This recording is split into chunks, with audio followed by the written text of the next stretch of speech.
language matters, you know?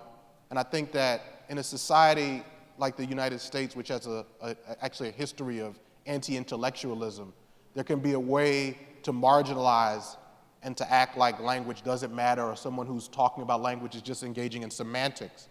But, you know, these words really stand in, they help us to understand things. So you're right, to talk about human trafficking is important.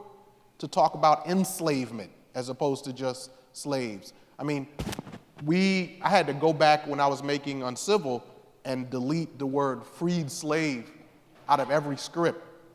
The idea that slavery is something that marks a person, that you're still a slave even after you're free, and all these other kinds of things. So I think that these words are important.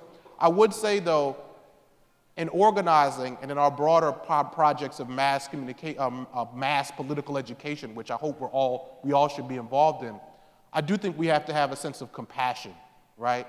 Because we have egos. I mean, I'm someone who, I still battle with my ego all the time. In an earlier version of myself, I would have loved to shout down people who were using the wrong words. No, brother, it should be this, it should be that, it should be this. And I find that what that does is that approach to it is not helpful, I think, right? I think we have to, sometimes if we're being compassionate, we can understand what someone means.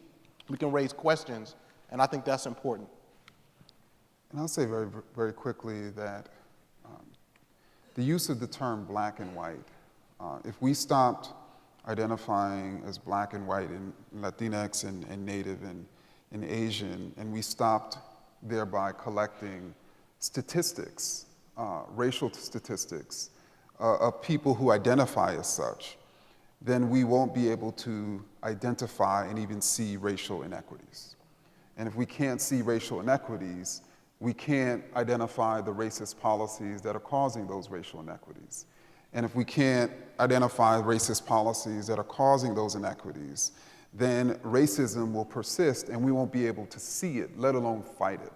And actually, racist power currently, their final solution is actually for us to not identify racially, precisely so we can have inequity that we can't see.